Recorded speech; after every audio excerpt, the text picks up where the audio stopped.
Okay, so this segment of the video is going to be about PCOS. Basically, what PCOS stands for is polycystic ovarian syndrome, which, is part of it's kind of sort of in, it's not kind of sort of, but it is in the name. You grow cysts on your ovaries, but there's more to it than just growing cysts on your ovaries. A lot of women, a whole lot of women have issues with trying to figure out if they have PCOS because doctors usually won't come out and say, oh, you have polycystic ovarian syndrome. They'll just tell you, oh, take this, take that, or oh no, you don't have PCOS. And I struggled with that so bad because nobody would tell me.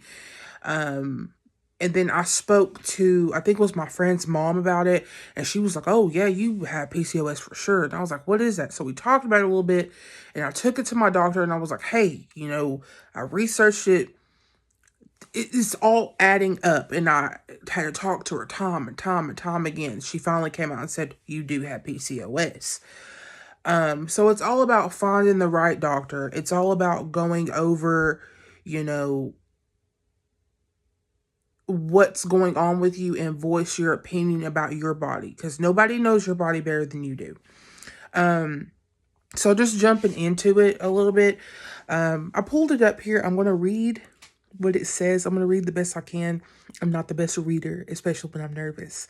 But common symptoms of polycystic ovarian syndrome include irregular or absent menstrual periods, excess hair growth on the face or body, severe acne, weight gain, around the abdomen, which is like your stomach, hair thinning and hair loss and infertility. So basically what I'm going through out of these symptoms, I do have irregular periods. I have a hard time starting periods by myself, like without medication, without supplements. I think at one point I went 3 years without a period and it was tough for me. As a woman, it impacted my mental state quite a bit. Because all these questions were flying through my head, like, will I be able to have kids? Is my body okay? Stuff like that. Excess hair growth, obviously, on my face. You can see here, I do grow a beard. I can't remember how long it's taken for all that to grow. I would say maybe a week or two, a couple weeks. Which I do, it grows in thick. I'm not sure if it shows up on camera the way it does in person, but it grows in very thick. It's different colors. Sometimes it's black, sometimes it's dark brown, sometimes it's blonde. But I do grow facial hair. As far as body hair, it's not that bad. But I do grow darker body hair. It's not thick, but it's darker. Weight gain. I've been on a little weight loss journey. I've had a hard time with it the past 3 or 4 years, but it's really, really hard for me to lose weight. It's extremely hard for me to lose weight.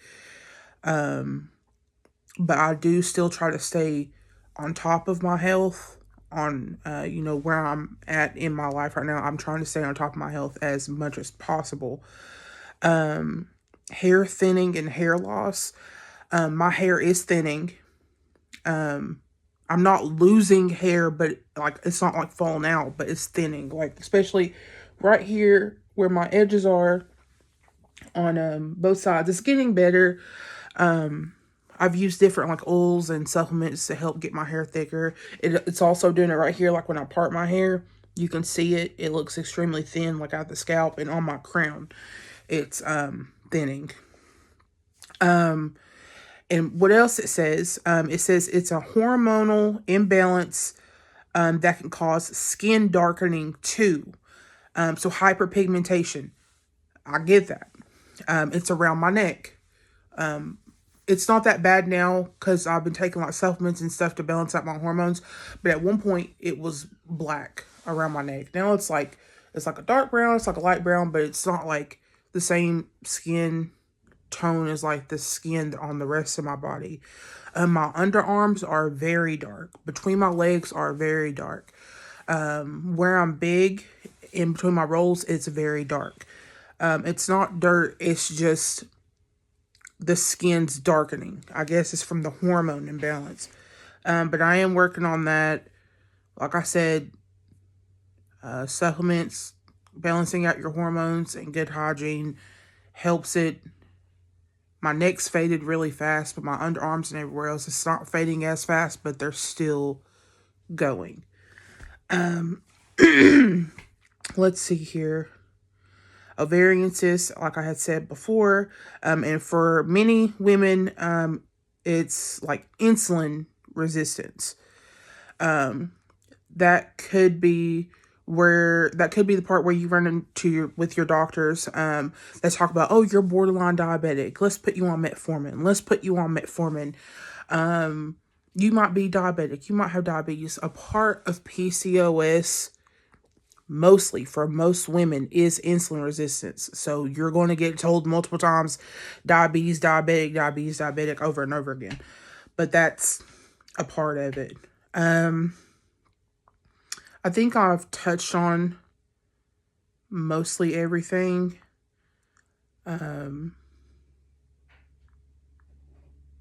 I see infertility again. Infertility is like, it's sort of a big thing for me too, because I love kids and I want to have kids, but I know it's going to be harder for me to have kids unless I have my PCOS under control. But don't get me wrong, women with PCOS can have kids. I've seen it. I know a few women who have kids and they have PCOS. It just makes it harder to have kids if you're trying.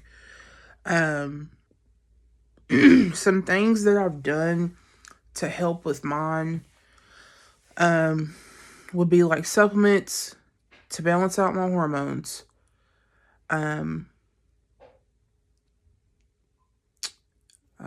Exercise. I know doctors be like, oh, lose weight and it'll go away, or lose weight and you'll manage it.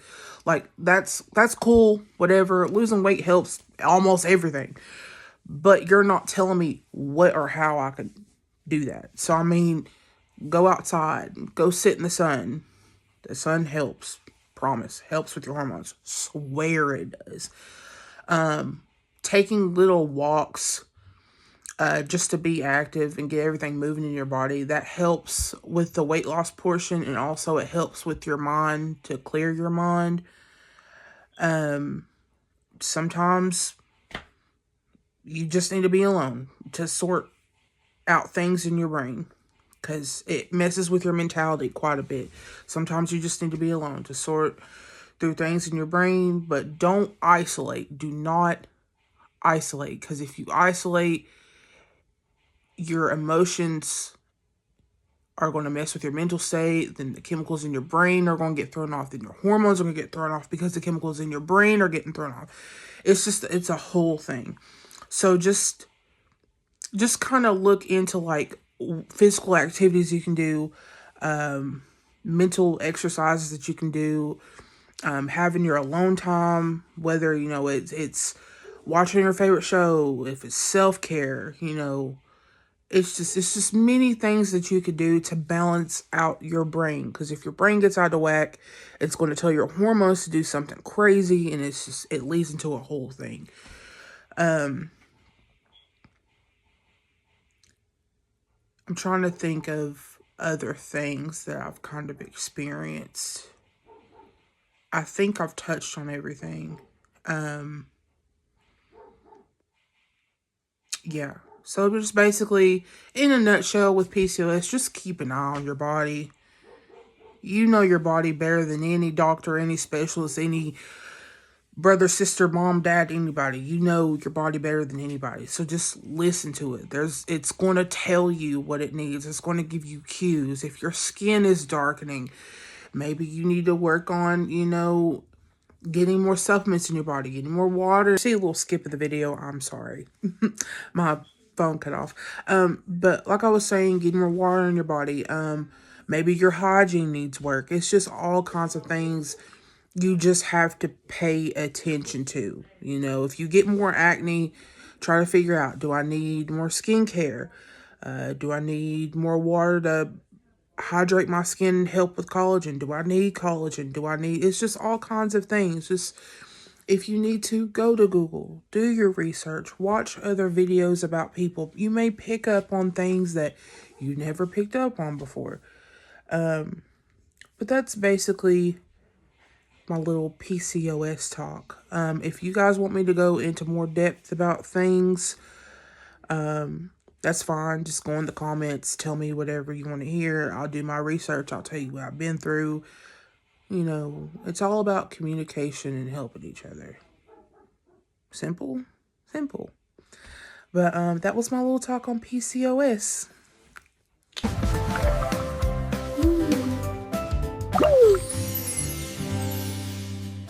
Okay, so this part of the video is going to be about body hygiene and care as a big girl, as a big person. You know, big people can relate to this, man, woman, whatever. But just to start off with, being a big person, it comes with more body odor. Naturally, it comes with more body odor.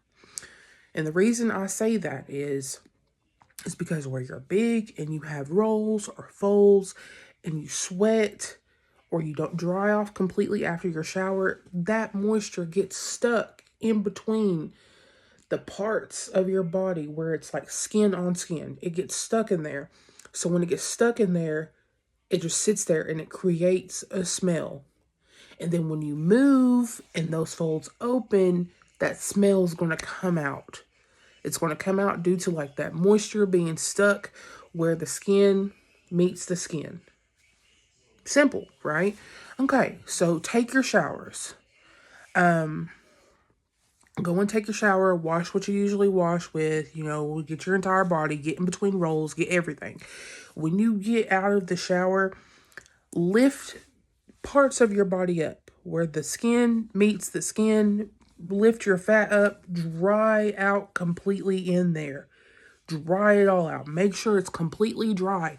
And then after you're completely dry, use powder. Oh my God, use powder. I wouldn't suggest baby powder because people's ran into issues with that. I've seen throughout the years. But this is going to sound weird. Stay with me. It's going to sound really weird. I use cornstarch. It's safe for your body. Done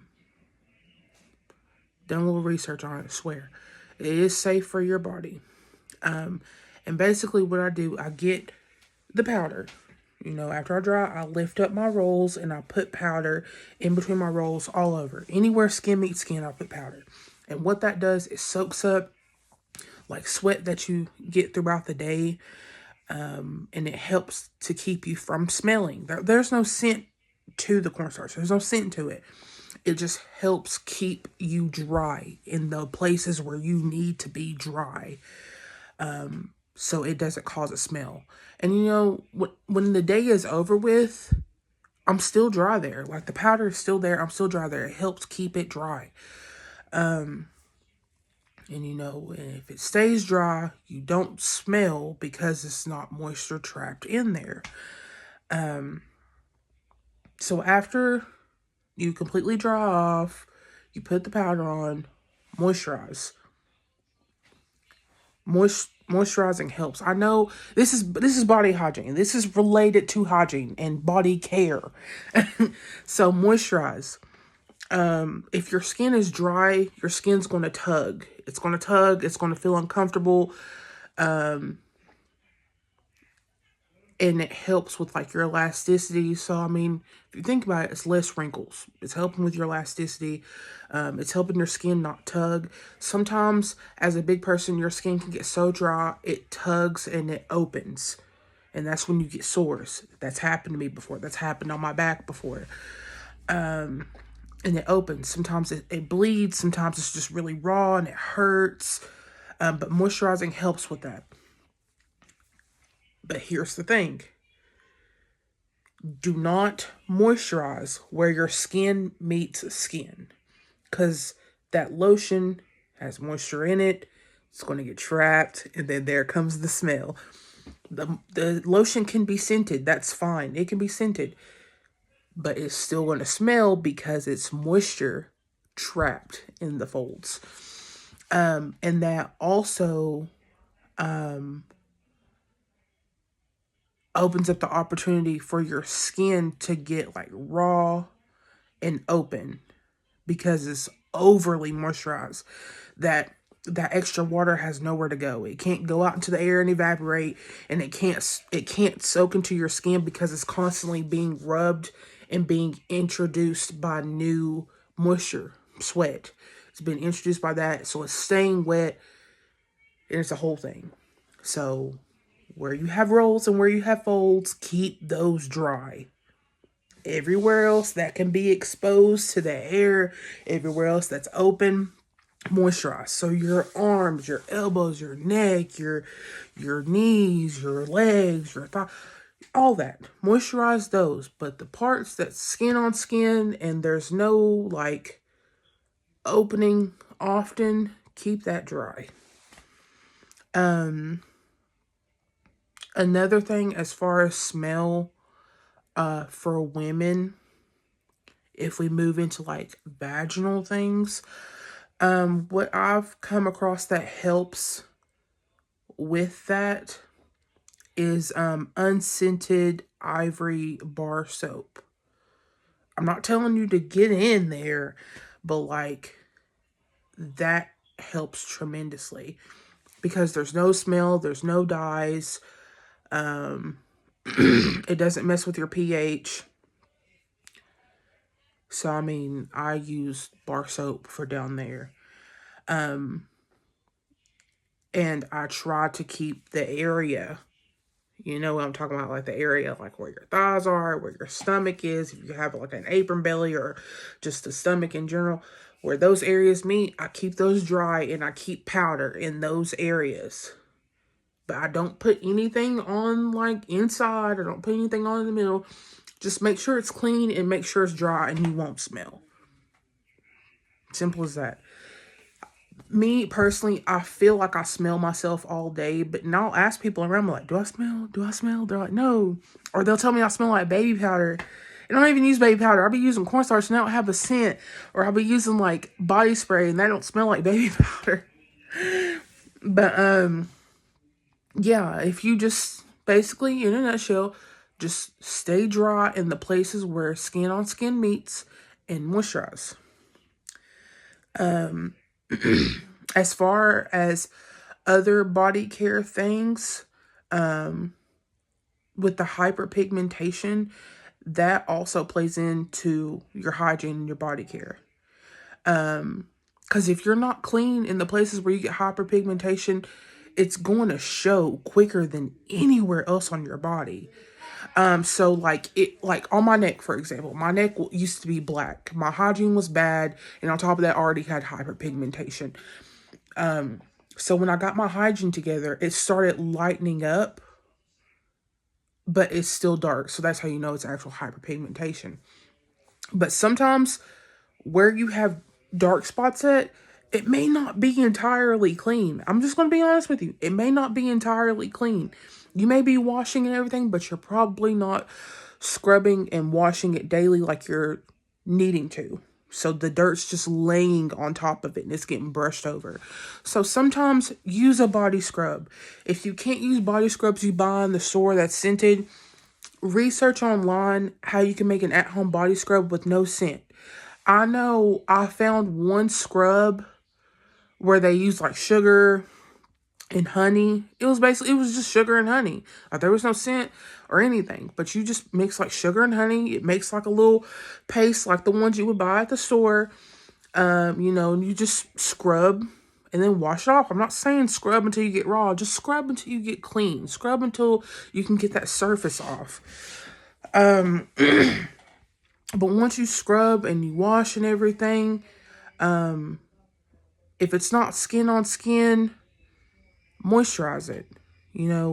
If you feel like you're dry there and it's still skin on skin and you feel like you do fairly dry in that area because you're constantly exposed, maybe moisturize it a little bit. If it's on the armpits, just do your scrub, dry off, and then put your deodorant on.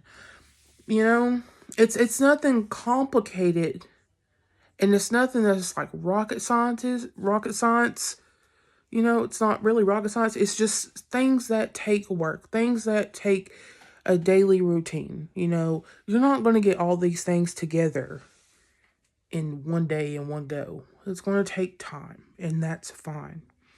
You know, I feel like I've been all over the place with this video. But yeah, that's basically it. I know I keep saying the same thing over and over again, but it's really just that simple. Just shower, dry, powder, moisturize. it's not nothing crazy, I promise. Yeah, I think that's all for my body hygiene. I don't really use expensive things. I really don't. I get deodorant from the dollar store. I get freaking cornstarch from Walmart, the Great Value brand. It's like a couple of dollars a box. It's a very big box, and it lasts a long time. I use different body sprays, nothing expensive. I use lotion, like my lotion's not expensive. I use like Suave and Jergens. Yeah, it's nothing crazy. It's not rocket science. It just takes time and routine. That's all.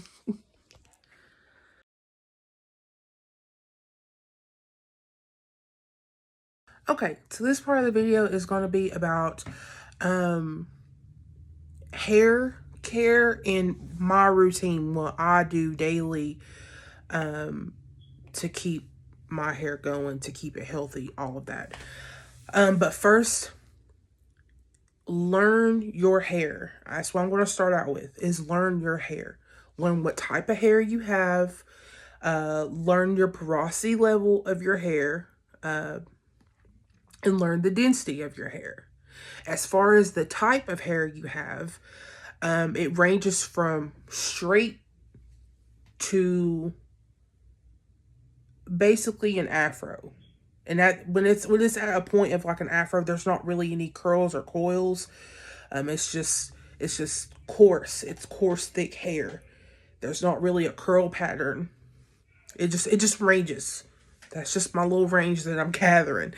So my hair type is 3C, which is curly. It's very curly. And it has some coils in it. It's not coils all over my hair, but it is very curly with some coils. And throughout the years, my hair has changed because growing up, the thing for little Black girls was to get relaxers and to keep their hair done and kept and all this stuff laid flat. That was the thing. But growing up and learning myself more, I knew I wanted to be natural. I wanted to have curly hair. And I just wanted to be me, who I was born as, you know, not altering a bunch of stuff. So I let it go natural, and this is where I stopped it. It's just curly. I haven't done anything to it. I just pulled it out of the bonnet this morning and put a hair bow on. As far as my hair with porosity, going from type to porosity, with porosity, that judges how your hair takes in product, how your hair takes in water. So my hair, it takes a little bit for it to get like completely wet. It takes a minute for it to absorb the water. It takes a minute for the products to absorb. It takes longer for products to absorb. So mine's like more low porosity. Like the products kind of sit on top of my hair. I want to say I'm in the middle because they sit and they soak in throughout the day. But they just kind of sit on top of my hair. Like if I put oil in, it beads up on top of my hair. And I could see it in my curls. It beads up on it. And it just sits on top of my scalp before it soaks in. If my hair was high porosity, then my hair would be like screaming for stuff and just soaking it in as I put it on there. But no, it's low porosity. There's a test that you can take at home. You basically, with clean hair, you just take a strand of your hair, put it in a cup of water. I think you let it sit there for a couple minutes. If it floats, it's low porosity. So it's not soaking in products and it's not soaking in water. If it goes to the middle, it stays in the middle, then that's medium, or you could just say the middle. And if it sinks, then it's high porosity. It takes in everything as it gets it. As far as density, my hair isn't like hugely, like crazy thick. It's not crazy thick and it's not crazy coarse. And it's not fine. It's not super thin and extremely fine and see-through, but it is in the middle. So that's me learning my hair. That's what I've learned about my hair. As far as hair care, if I'm on a wash day, then I will wash it. I actually wash my hair twice because I feel like it needs it. Because when the product finally soaks in, it just feels like my hair follicles are like, not follicles, but like my pores and stuff are clogged. So I scrub at my scalp. I don't really go to the ends of my hair like the whole time, but I do scrub at my scalp and make sure it's clean. And then I condition it. Sometimes I'll deep condition it, just depending on if my hair needs the moisture, if I need a mask, if my hair needs the moisture or the protein, then I do a mask. But usually I do just wash it and condition it. And then going off of what my hair needs or what I feel like, if I want to do like a more protective style, I'll dry my hair off, and I'll get it as dry as I can without using a hair dryer. And then I'll comb it, like detangle it, and I will use like grease, like hair grease, and I will go down the ends of my hair. Like I would section off my hair into like between 4 and 8 sections. I would section off my hair and I would grease it, and then I would braid it, and I would do that to each section. And then I would go through with like an oil. I have like 3 different types of oil. I go in with an oil on my scalp because you're not supposed to put grease on your scalp because it clogs your pores. So I'll go through with an oil on my scalp and I will oil my hair that way. And I may put a little on the ends on top of the grease because oils are a sealant, but at the same time, the right oils are penetrating. It just depends on what type of oil you get. And then I'll just leave my hair like that for a couple weeks. I won't take it down. I won't comb it. I just leave it in those braids. But every like 3 to 4 days, I'll take the braids down one at a time, comb them out, and I will go back through with a little bit of grease, go back through my scalp with oil, and I'll redo it like that. But I won't wash it. It'll stay in those braids. That's if I think I need a protective style, if my hair needs a break from combing it every other day.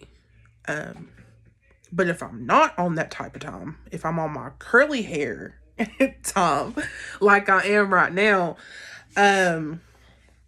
I'll basically get out of the shower. You know, I'll get dressed, do my little body routine, get my clothes on and everything, and I'll go back through with some water, re-dampen it, spray it all over, and I'll go through, just depending on the day, I'll go through a little section at a time and put like leave-in conditioner and a curling cream on it. And then after that, I'll take some grease in my hands and I'll just kind of brush it over my hair and then scrunch it through my hair. And then I usually do put oil right here on my hairline, and I'll put it like right here where my hair is thinning, and I'll put it on my crown and like massage it in. But that's usually day 1 of my hair, like after I wash it. But if it's day like 2, 3, 4, 5, 6, all that, then usually I just spray it, put a little bit of curling cream in it, put oil on my scalp, put oil on my hairline, and I will use like a little bit of mousse to bring my curls back out, and it helps with frizz. So basically I'm going to do that right now. So all I'm going to do, and I'm not combing it today because I've already I detangled it like yesterday or the day before. So I try not to comb my hair every day because it's just my hair is prone to breakage. So I'm taking it out of my little hair bow. You know, just kind of fluffing my hair out. And I take my water. It's nothing special. Just some water and a little spray bottle from the dollar store. And I just spray my hair. I spray it real good. I don't get it entirely wet, but I get it damp. And it takes a little bit for the water to kind of work into it. Which is weird, because like the water, it might be because it's thin. But the water does go into my hair. Like it actually penetrates. My phone stopped again. But basically what I was doing, I was just spraying my hair, getting my hair damp, massaging the water into my hair as I'm spraying it. As you can see, my curls are coming back through. My hair is loosening up. Cool, cool, cool.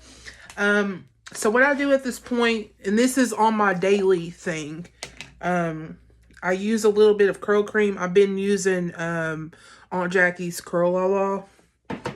Get it at Walmart. It's not expensive. So I'll just get a little bit of cream. I'll just kind of roughly fluff it through my hair. And I usually start at the back because the back gets the driest. And then I'll come up to the front, towards the front. I'll go on the top, just scrunch it through, run it through, massage it in. I get the sides. I don't use a lot at a time. I just use a little at a time because I don't want my hair to get weighed down, but I still want it to have enough product to actually soak in. Like I said, I just run it through, and then I take a little bit more water to help it, and this spreads it out. My hair already soaks up water, so if it's already soaking up the water, it's soaking up the product while it's at it. And then at this point, it looks like this. It looks really good.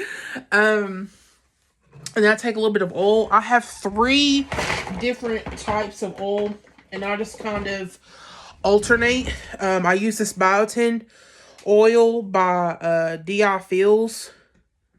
I looked it up, and it's supposed to be really good oil, which has been working pretty well for me. The Talia Wajid green apple and aloe, I use that too. And I also have some Betana oil, which I'm almost out of. But today I'm using this DI Feel oil. And all I do, the oil isn't daily.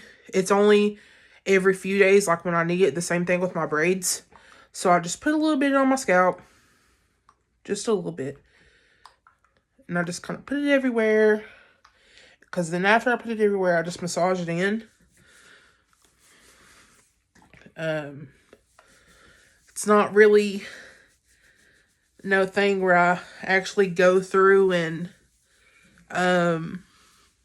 part everything out. I just kind of rub it through on my scalp where I need it. And then I put it along my hairline. And then I rub it into my hairline. Where my hair is low porosity, it's going to run on my face a little because it's coming off my scalp, and that's fine. I just massage as much of it as I can in, which is fine. So now my oil is massaged in. So I go in with a little mousse. I have this mousse and I have Lauder Body, but I'm just going to use this one because this is the one I picked up. And I use about that much, usually. So I'll just take it, rub it in my hands like this, and I just lightly pat it all over the top of my head. And then after I pat it all over the top of my head, I just take it and I scrunch it real good. Will this make my hair shrink? Yes. But I'm not worried about that because I just want my curls to look good. So I do all this, I scrunch it in. Make sure it's all over my curls. That whole thing. Okay, and then once I do that, I take a little bit of oil, whatever oil I use, because oil is so sorry, my phone cut off again. I hate when it does that. But all I did, just to go back on what I said, I put a little bit of oil in my hand, I rub the oil in my hands, and I just kind of go back through, and put the oil on top of the mousse. Just kind of put it on top of that to seal it in. And that's about all I do, like on a daily basis. That is all I do. And then hold on, I don't know why I wiped off my hands. I'm just going to put it back through my hair. I'll kind of get all of my bangs and flip them upwards. And then after I do that, I try to keep my head up. And I get a little headband. And I put the headband on and push it a little farther back because my hair just flops over it, and that just kind of keeps it out of my face. And I just let it air dry throughout the day, and I just kind of fluff it throughout the day. But that's pretty much all I do for my hair. Yeah.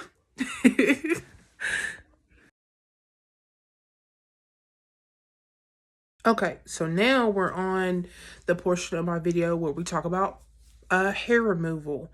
So with PCOS, it comes with extra, like hair growth. Mostly facial hair is what you notice the most. For me, my beard grows in very thick. Like it's from like, it starts up here and it comes down here. But this part doesn't grow as fast as all of this does. This grows in fast. It grows in thick and it grows in dark. My mustache isn't bad, but I'm doing my mustache today because it needs to be done. I skipped it the last couple times. I've tried everything. I've tried laser. It didn't work out that well for me. Plus, it was really expensive. I tried shaving. I get bumps all the time, no matter how I shave. I tried waxing. It just, after the first time, it stopped hurting and it just got on my nerves and I just didn't want to do it no more. Plus, the wax got everywhere.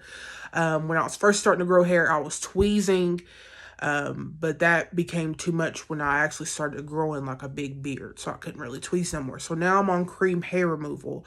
I usually use the hair remover by Nair for your body because the facial hair remover wasn't strong enough and it wasn't taking off enough. But this, I'm trying to look for it. Oh, my friend got it and she couldn't use it because her skin was too sensitive. So I was like, oh, I'll use it. But it's a turmeric hair removal mask. She got it from TikTok. It looks like this. It works pretty well. I think I might like Nair a little more because it's like rougher. It takes it off cleaner and faster. But that has more harsh chemicals in it. But this, it's supposed to help with hyperpigmentation, also with it being a hair removal mask. But it is really good. I went through 3 jars of it. It is super good. I do like it and I do recommend it. But my skin, sometimes my skin and my hair, it just needs a little more. The hair on my body doesn't grow super fast. Like my armpits, I shaved them a month ago, maybe a little over a month ago, and I still don't have any hair yet. No hair's grown yet. It will probably grow in the next couple months, but it's just not grown yet. No, I shaved it over a month ago. My legs, I don't shave my legs. I haven't shaved my legs in almost 3 years, and I still don't have any hair on them.